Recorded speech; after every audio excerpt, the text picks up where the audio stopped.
Hello friends, welcome to my channel Rai astrology. आज हम बात करेंगे कन्या लग्न के सितंबर माह के फलादेश के बारे में। तो जैसे कि आप स्क्रीन पर देख सकते हैं, ये कन्या लग्न की कुंडली है।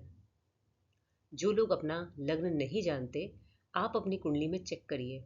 अगर पहले भाव में, लग्न भाव में यहाँ पर 6 नंबर लिखा है, इसका मतलब आप कन्या लग्न के जातक हैं। अब मैं आपके पर्सनल कुंडली के ग्रहों की स्थिति तो नहीं जानती, इसलिए ये फलादेश ग्रहों के गोचर के आधार पर होगा।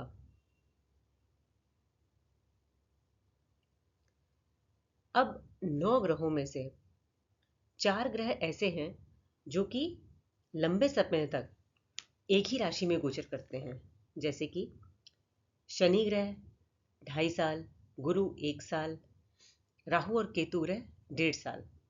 तो इनके प्रभाव धीरे धीरे करके अच्छे या बुरे इस पूरी अवधि में आपको मिलेंगे।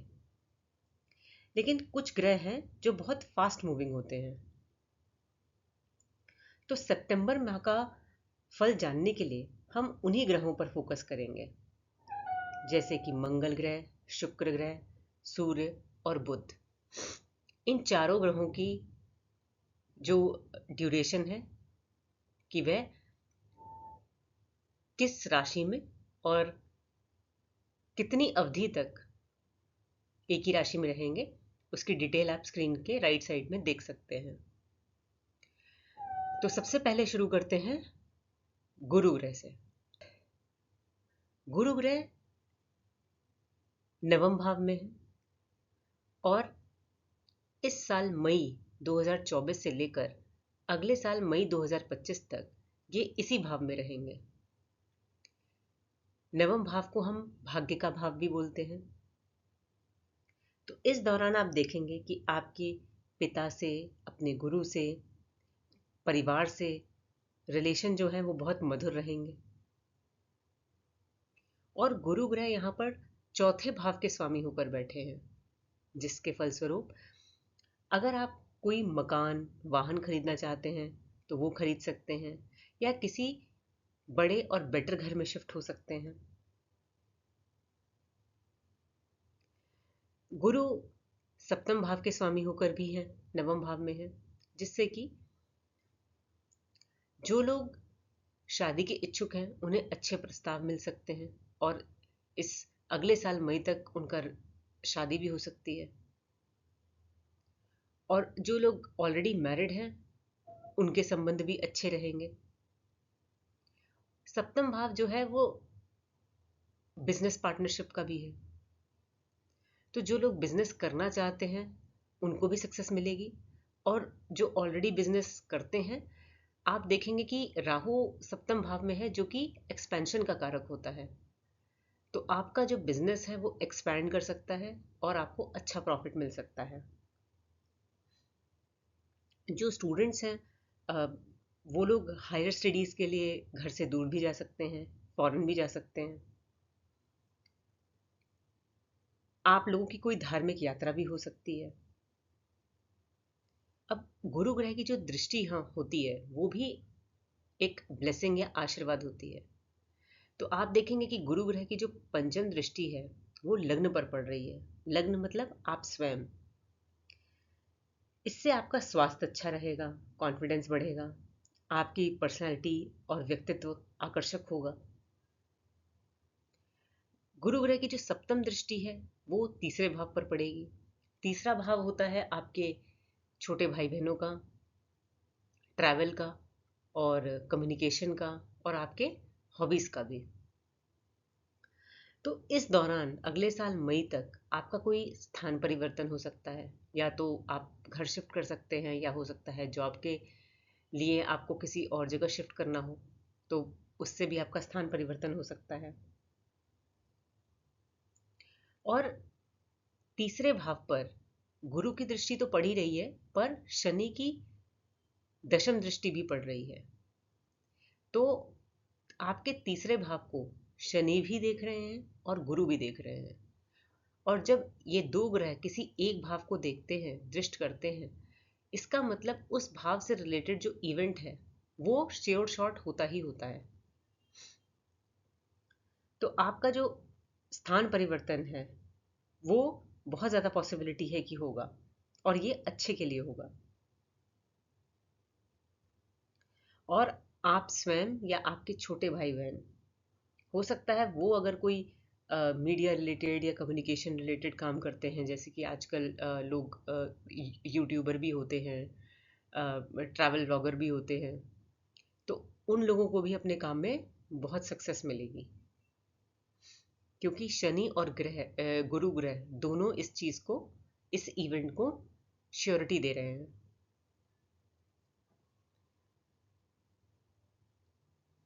अब बात करते हैं मंगल ग्रह की। मंगल ग्रह है 26 अगस्त से लेकर 19 अक्टूबर तक दशम भाव में रहेंगे। दशम भाव है आपके करियर का, आपके प्रोफेशन का। और यहाँ पर मंगल जो स्वयं कारक हैं एनर्जी के, एग्रेशन के, क्विक एक्शन के, तो ऐसा देखा जाएगा कि आप अपना काम तो बहुत क्विकली करेंगे। जैसे ही आपको दिया जाएगा आपको लगेगा फटाफट इसको शुरू करके काम को ख़त्म करो। आप बहुत एक्टिव रहेंगे अपने वर्क प्लेस पर। आपका नेतृत्व करने की जो क्षमता है, लीडरशिप स्किल्स बहुत अच्छी रहेंगी। लेकिन मंगल दशम भाव में है तो उनकी जो एनर्जी है वो आप एक कॉन्फ्लिक्ट और आर्ग्यूमेंट की भी स्थिति पैदा करती है। तो ये भी हो सकता है कि आप जिस तरीके से काम करते हैं आपको लगता है कि सभी को वैसे ही करना चाहिए, और ये कारण भी हो सकता है कि आपके वर्क प्लेस पे आपके कोलीग्स के साथ आर्ग्यूमेंट हो या कॉन्फ्लिक्ट हो।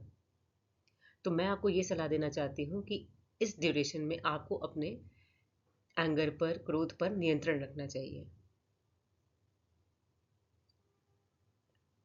अब जो मंगल ग्रह है दशम भाव में है, वो अष्टम भाव के स्वामी होकर बैठे हैं। आठवां भाव जो होता है वो है ट्रांसफॉर्मेशन का, चेंज का। तो ऐसा हो सकता है कि आपका कोई प्रोफेशन में चेंज हो, परिवर्तन हो, या आपको किसी उतार चढ़ाव से गुजरना पड़े। लेकिन ये चेंज जो है वो बेहतर के लिए होगा अगर आप मंगल से रिलेटेड किसी प्रोफेशन में जुड़े हैं। जैसे मंगल एक टेक्निकल प्लैनेट है और भूमि का कारक है। या आप 8th हाउस के किसी प्रोफेशन से जुड़े हैं, जैसे कि ऑकल्ट यानी कि एस्ट्रोलॉजी, सीक्रेटिव सब्जेक्ट या research, audit, taxation, engineering, digital media, manufacturing.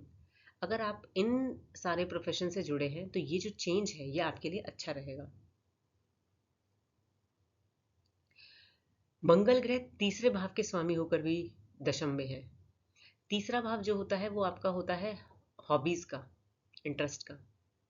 तो ऐसा हो सकता है कि जो लोग अभी तक कुछ एक्टिविटी को एज अ हॉबी के तौर पर समझते थे, जैसे कि कुछ लोग स्पोर्ट्स में हो सकते हैं, और सिंगिंग, डांसिंग, पेंटिंग, या किसी भी तरीके की अगर हॉबी को परस्यू कर रहे थे, तो इस दौरान वो उस हॉबी को अपने प्रोफेशन के थ्रू परस्यू कर सकते हैं। अब मंगल की जो दृष्टि है वो ठीक सामने चौथे भाव पर पड़ रही है। तो आपको फिर से ध्यान रखना चाहिए कि आप अपने परिवार में क्रोध ना दिखाएं, अपनी वाणी पर नियंत्रण रखें। अदरवाइज फैमिली के साथ भी आपका आर्गुमेंट हो सकता है। और मंगल की जो दृष्टि है वो भी लग्न पर है, जहाँ केतु बैठे हैं, और केतु कारक होते हैं योगा के, मेडिटेशन के। तो अगर आप योगा या मेडिटेशन करते हैं तो ये आपकी हेल्थ के लिए भी अच्छा रहेगा और आपकी मेंटल पीस के लिए भी अच्छा रहेगा।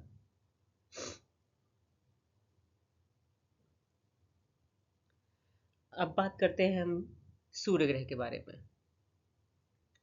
सूर्य ग्रह 12वें भाव में है, 16 अगस्त से लेकर 15 सितंबर तक, और सूर्य है अपनी स्वराशि में, यानी कि स्वयं के घर में। तो जब भी कोई ग्रह अपने घर में होता है तो वो बहुत कंफर्टेबल होता है और अपने अच्छे प्रभाव देता है। तो जो भी लोग फॉरेन रिलेटेड काम करते हैं, जैसे कि एमएनसी में हैं, एक्सपोर्ट इंपोर्ट है, या किसी मेडिकल फील्ड से जुड़े हैं, फॉरेन क्लाइंट से कम्युनिकेट करते हैं, या योगा मेडिटेशन करते हैं, तो आपके लिए ये समय बहुत अच्छा है। आपको, आप जो भी करते हैं, अगर इससे रिलेटेड काम करते हैं तो आपको कोई मान सम्मान भी मिल सकता है, आपके काम की तारीफ भी हो सकती है। अब सूर्य ग्रह 16 सितंबर से 16 अक्टूबर तक राशि परिवर्तन करके लग्न भाव में आ जाएंगे। अब यहाँ पर जो स्थिति है, जब सूर्य आएंगे तो यहाँ पर केतु ग्रह भी है। तो ऐसा देखा जाएगा कि इस समय आपका जो स्वास्थ्य है वो प्रभावित हो रहा है।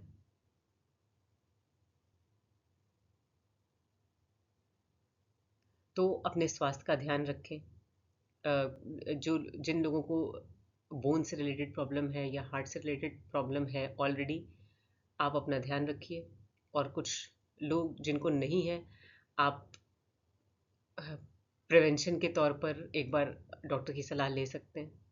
अगर थोड़ी सी भी तकलीफ अगर महसूस होती है तो आप अपने हेल्थ का ध्यान रखें, और छोटी सी भी तकलीफ होने पर डॉक्टर से सही सलाह लें।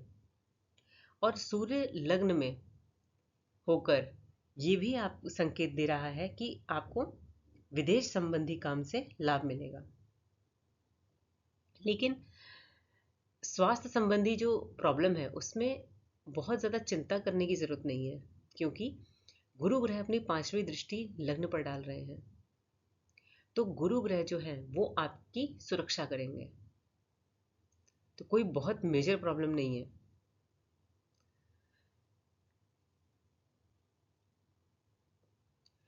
अब अगर हम लोग बुध ग्रह की बात करें तो बुध ग्रह 12वें भाव में रहेंगे 4 सितंबर से लेकर 22 सितंबर तक, और बुध ग्रह हैं दशम भाव के स्वामी और लग्न के स्वामी, और वो भी सूर्य के साथ।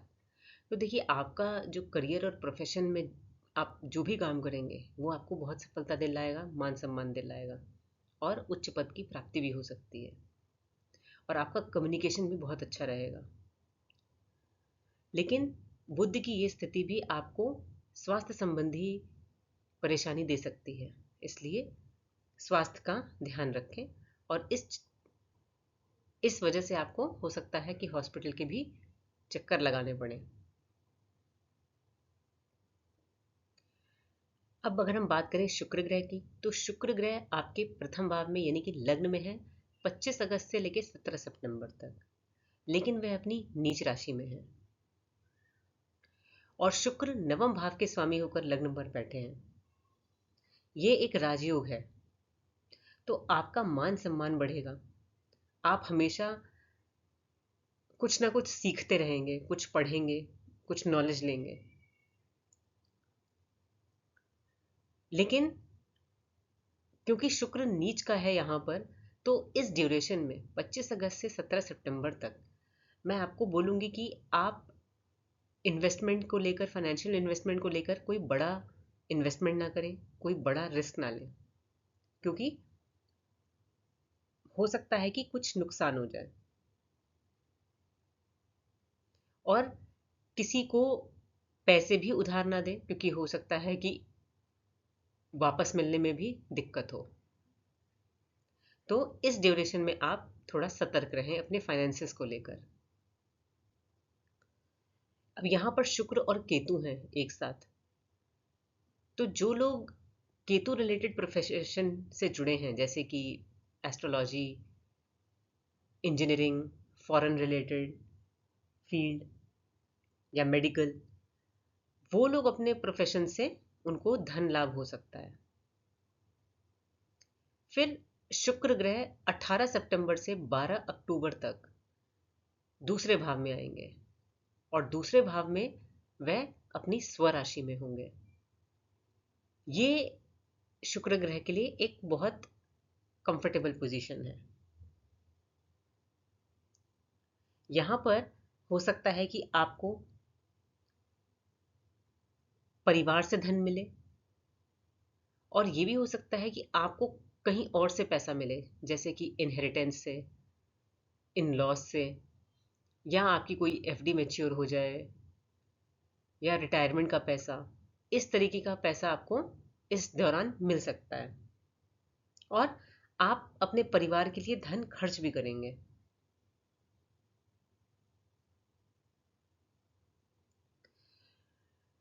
तो अगर हम पूरे सितंबर माह की स्थिति देखें तो मुझे लगता है कि आपको रेमेडी के तौर पर एक तो मंगल ग्रह के बारे में उपाय करना चाहिए, जो कि जिससे कि आपका क्रोध नियंत्रण में रहे। तो जो लोग एक्सरसाइज कर सकते हैं, जिमिंग कर सकते हैं, मैं सलाह दूंगी कि आप डेली एक्सरसाइज करिए, और हैवी एक्सरसाइज करिए, जिससे कि आपको अच्छे से स्वेटिंग हो, क्योंकि मंगल ग्रह जो है वो एनर्जी के कारक है। तो अगर आप अपनी एनर्जी, अपनी ऊर्जा सही डायरेक्शन में लगाएंगे तो आपको मंगल ग्रह के नेगेटिव प्रभाव नहीं मिलेंगे। लेकिन कुछ लोग जो हैं जो एक्सरसाइज नहीं कर सकते, आप लोग डेली बेसिस पे हनुमान चालीसा पढ़िए, ये आपके लिए बहुत अच्छा है। दूसरा, कन्या लग्न के जो लग्नेश है वो है बुध ग्रह। तो अगर आप अपने लग्नेश को बलि करेंगे तो आपकी हेल्थ, आपकी ओवरऑल लाइफ अच्छी रहेगी। तो बुध ग्रह की के लिए मैं सलाह दूंगी कि आप डेली गणेश जी की पूजा करिए और हरी वस्तुओं का दान करिए बुधवार को। तो ये था कन्या लग्न का सितंबर माह का फलादेश। तो जो लोग, अगर आपको मेरा वीडियो अच्छा लगा हो तो आप मेरे चैनल को लाइक करें, शेयर करें, सब्सक्राइब भी करें, जिससे कि मैं जब भी कोई वीडियो डालूं तो आपके पास ऑटोमेटिक अपडेट आ जाए। आज के लिए इतना ही। Thank you.